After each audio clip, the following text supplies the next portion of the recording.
Yes, so Sean, ikaw naman. Ayun. Hi, Sean. Favorite. Hello.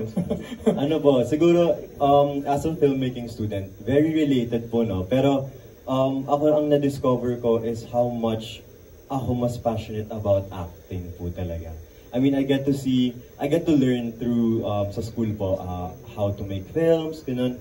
Pero dito, parang, iba po kasi talaga kapag work na talaga siya. Kaysa sa parang yun, inaaral mo lang po, ganun.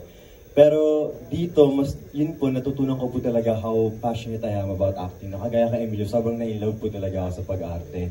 And it's been a childhood dream of mine and unti-unti nakakamit ko po siya. So I'm happy dun po sa ano. Just so everybody had an idea, you were part of Fractured, right? Yes po. Ano pa yung mga past na projects? I was part of Beach Bros, Dirty Linen, Pamilya Sagrada with Emilio, and Run to Me. Dami na, di ba? Are you the guy na nagka-class tapos nagti-TikTok din? Parang gano'n, may... Meron po sa Pamilya Sagrado. Yeah. Meron gano'n. And, oh yes, also on TikTok. I also do TikTok. Yeah. I also do TikToks. Doon po talaga ako nagsimula. Sa TikTok po talaga ako nagsimula. Yes, Benilde po. Benilde. yes. You, Dylan? Ako naman po, siguro madami rin similarities ang volleyball sa showbiz industry kasi sa taping may director po, sa volleyball may coach, may taga-guide, may teammates ako, may kasama akong cast sa set. Pero ang pinagkaiba po siguro na talagang natutunan ko is sa volleyball community, nire-represent ako sarili ko lang. Kumbaga ako lang, kung paano ako maglaro, kung paano ako gumalaw. Pero dito sa industriya natin, maraming tao makaka-relate sa'yo. So malaki siyang bagay dahil hindi lang sarili mo yung bit-bit mo. So, ayun, sana nagampanan ko na maayos yung role dahil feeling ko po madami po talagang makaka-relate kay Ethan. Looking forward later. And then of course, Sky last. For me, coming from speech communication na background with theater background as well kasi same department ng theater ang speech communication. I think the distinct part is being able to apply the theoretical part of learning it, yung pakikisama kasi nasa interpersonal communication, pero iba pag nandun ka na kasama mo sila, paano ka makikihalubilo sa mga co-actors mo. For example, for me, I'm really an introvert person, so it's an extra. I take an extra mile to get to know and to interact and to be friends, really establish a great foundation of friendship sa mga kasama ko, kay Direk, sa buong staff and crew, to be kind to everyone. Pero yung pinaka-distinct dito sa mismong production namin ng Love at First Bite, I've seen and I've experienced yung pagkamatay po nila. I've experienced the same hunger, the same passion that lahat kami meron. At I think mas na-ignite yun dahil of our director, si Direk Ivan, who shares the same passion, the hunger that we want to make this perfect. If kung meron man perfect or near to perfect, yung hunger and passion na makabuo ng kwento na may babahagi namin sa mga kapamilya na hindi lang basta nagawa. Kasi lagi naman sinasabi, pinagpaguran namin to and all. Pero dito, nandito talaga yung puso, nandito yung intention na maibahagi yung kanya-kanyang kwento ng mga karakter na sana merong kahit isang tao na makakanood that would be able to identify sa amin, sa mga shared experiences namin, at malaman nila na hindi sila nag-iisa and things will get better from this on. Very summa cum laude sa sumagot. Thanks, Sky. Okay, question, Tasha Rain. Ayan, hi Rain. Ayan, question. Kanina pa na pag-uusapan, nababanggit ni Kuya MJ na you really answer parang beauty queen. I mean, talagang napanindigan mo na. So, my question is, may plans pa ba to, after this, to pursue that Kasi parang kayang-kaya pa eh. Baka umabot pa ng Miss Universe. Ganun. Thank you so much po for thinking that way. Of course. Pero, Of course, may plans pa. yes, of course, may plans pa po. Pero as I grow older, I realize there's so much more intention to everything that you do. So, I'm prepping, I'm planning, I'm doing everything I can to join pageants with purpose, with organizations I trust, with organizations I can make and partner up with. So, before that, I'd love to act po. It was my first love in the industry po, before performing or anything else. This was really what I wanted to do. So I'm glad that I'm back. I'm glad that I got an opportunity to be back. Finally, lead role. Yes, I've seen you since years ago pa, over 5 years ago po. So it's really nice to see you again here. And yeah, sasali pa tayo ulit. And hopefully, sana I could represent the Philippines in the future. Who knows? Who knows? Super last na lang na question for everyone. So kung sino pwede sumagot, especially si Direk, kasi wala si River dito and nasa PBB pa siya. So my question is, how would you describe his performance here? Para na lang sa mga ano, and ayun. Maybe si Direk is the best person to answer that. Thank you guys and congratulations. Different, I guess, to summarize, to describe not his performance, it's different from his persona in BBB kasi he plays the nemesis of Emilio's character. So yung pagiging very, kasi in real life he's very charming, he's very sweet, soft-spoken, napaka-bait na bata, pero dito hindi, complete opposite. And ang galing lang nung pagkaka-differentiate nung personal dun sa character. So, yun yung, I guess yun yung pinaka-best description. It's very different. Baka makakapanibago if you watch it. Nagpalit po kami, kumbaga sa Pamilya Sagrado. Yes, ikaw yung ako si Leon, siya si Steven. Ngayon, the tables have turned. Kumusta pala siya sa PBB last nila? Kasi pumasok uli kayo as challenger sa Hawas. Thank you. Siyempre, sobrang saya niya nung nakita niya kami, and I was very, very happy to reunite with all of the housemates. Abangan niyo na lang yun. No, I think may na yata. May na ba ngayon? Di ba ba? Yung challenge. I don't want to preempt anything. Baka patayin ako dito. So. Okay. We're down to our last question. Kasi I'm looking at the list now. Si Angelica Villanueva's here. Angelica, ikaw na lang. Can we hand the mic to Angelica?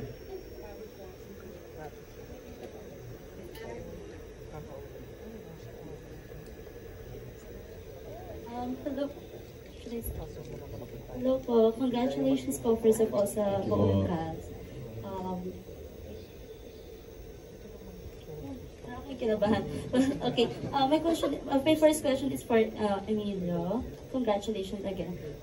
Paano mo dinidil yung kaba and pressure now that you have the lead role, lalo na sa mga intense na emotional scenes mo between the other cast members? It's definitely about trust and teamwork. Kasi dito sa show namin, we're all very, very close and we all work very, very hard closely together. And because we work so hard together, the trust is built through that. And we really just rely on each other. Of course, we rely on Direk, Ivan, Ate Jen, everyone on Prod. And they're the ones who really guide us to where we are. I think one of the biggest strengths of this cast is that we are very close. And makikita niyo yun sa show na to. Thank you. My next question will be for Shan. Congratulations also. Maybe a love triangle sa series with Rain and Emilio. Paano kayo nagbaband off cam para believable yung chemistry nyo on cam? O yung hindi mo sinabi kanina, sinabi na niya. Well, there's a love triangle. Yes, we build chemistry. Simply, we're friends naman, me and Emilio. So, yun, we're friends. And Emilio talaga, I loved working with Emilio. What I really like about working with Emilio is how we give each other space to feel vulnerable po kada eksena. And he's very respectful and he asks a lot of questions bago mag-eksena. Okay lang ba ganito? Okay lang ba ganito? Na-feel mo ba yun? Ganun. And it really helps a lot. And kasi parang sa set po namin, isa po talagang malaking bagay ay respeto po. And I think that really helps each and every one of us, hindi lang po ako, to really dig deep sa mga emotional scenes and other scenes. So, yeah, and I guess nag-work yung chemistry namin kasi friends naman kami. Emilio, so ano yung, kamusta yung experience mo with doing this character? It's been a very, I guess, enlightening experience for me. Stepping into the shoes of Uno is very, it's a gift. Kasi I'm playing a character that's very, ang ganda ng journey eh. Ako, I really fell in love with the character of Uno because, you know, he starts off as this very closed-off guy and then slowly by slowly, he's starting to open up because he's a little bit of an outsider. He doesn't have a lot of friends and he really just keeps to himself. But, you know, in life, we all know that we all need friends. So slowly by slowly, you'll see his journey unravel. Thank you so much. Thank you, Angelica. Before we wrap things up, I'm just really curious talaga ako. Nakikinig ako sa mga sagot ninyo eh. How did you build the chemistry, Sean and Emilio? So wait, ang mangyayari is, ano ba, kayo, kasi triangle daw eh. So, again, explain it, Rain. You kay Emilio. Cousins po kasi kami ni Yes, it's so hard to Rain. preempt. Okay. And Okay. Pero, nakita na namin sa trailer, parang may a bit of ano na eh. childhood best friends, cousins, and teammates. Teammates. Magiging teammates. Yes. May in love. Ganun ba yun? Parang yun yung trailer eh. Parang Either may in love or baka na in love na dati, hindi natin alam. Sabagay. Yeah. Oo, okay. I'm just really curious. So I can't wait to watch the Tide Cut later on. Yeah. Okay, may tinext lang daw si Fon sa akin. Okay, we're done with the questions. Maraming salamat to our friends of the press na nagtanong and thank the cast na candidly answer the questions. Siguro message na lang, no, why should we watch Love at First Bite? Why is it a must na hindi namin to ma-miss?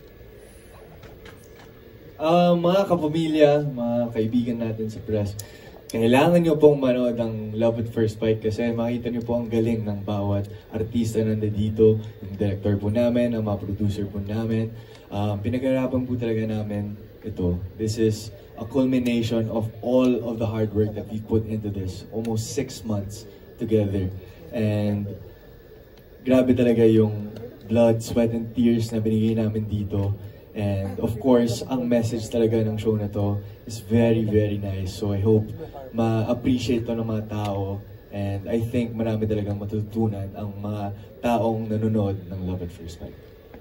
Sa akin po, since Pride Month, gusto ko lang din po sabihin kung bakit special yung series na to para sa mga queer individuals. Kasi ito pong story na to, it doesn't just put queerness as a punchline or a side story.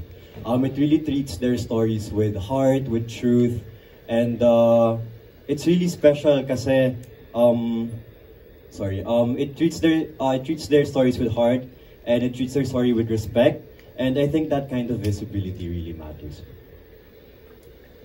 In addition to what Sean said, feeling ko sobrang kailangang mapanood to ng mga tao kasi bukod sa queer series siya, for the first time ever, may trans character na hindi fetishized, sexualized, at hindi siya token lang. Kumbaga, buo siyang tao, may sarili siyang desisyon at paniniwala. So that's one of the things that makes this series special. And yung importance din ng pagiging ally.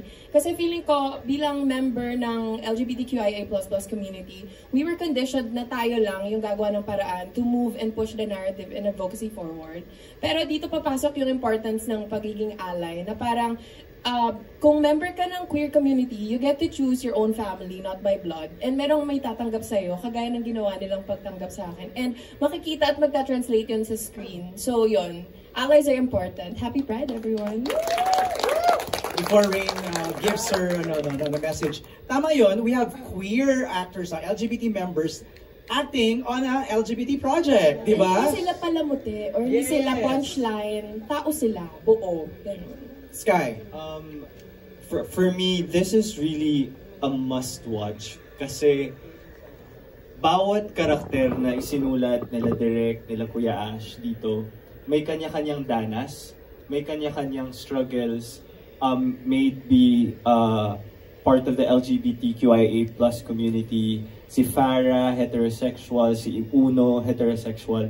Pero may kanya-kanya silang danas na I think sa mga manunood, may kita nila yung sarili nila sa amin kung paano namin kung paano kami gagalaw dun sa mga sitwasyon na yun. And we hope we get to inspire, we get to represent, and we get to live a life of someone. Kasi each of us are unique dito sa series na to. And in one way or another, sana meron kaming ma-inspire, meron kaming mabigyan ng pag-asa, maka-ignite kami ng hope that we are here to stay, and we just want to be loved, and we just want to love. Nalala tuloy akong line, we're queer, we're here, get used to it. Right? Diba? What's it? Will and Grace? Will and Grace. So oh my God, itad ko, sorry. Will and Grace. Rain. Ayun po, love at first sight. First and foremost, love is for all. Mabuhay ang mga bakla. This is an opportunity, I hope, an eye-opener to serve for everybody that the LGBTQIA++ community should be part of the mainstream of this industry. We share so much stories, pero with this, I feel like acceptance, trust, and just pure authenticity is really there. It speaks truth, and it speaks truth to all of our eyes, honestly. We did so much, we're so disciplined for this, and I hope that the youth can see it, that in the movement with the other generations in the future, that we can accept everybody and we can respect everybody, and that should go with the Philippines. Thank you. Thank you, Rain. I just like to congratulate and acknowledge I Want for producing this series. Yes, thank you so much. Every step, every contribution like this, you know, every step is important. So baby steps, big step, small step, it's still a step. So thank you, I Want, for producing Love at First Spike, dropping on June 20. That's 8 p.m. Okay, let's have a photo. Group photo muna tayo bago ang blue carpet sa labas. Sitting down first. Okay. Class picture. There you go. So we'll do this na parang center, then right, then left. You know, we have cameras everywhere. Wanna have a text? May microphone ko na.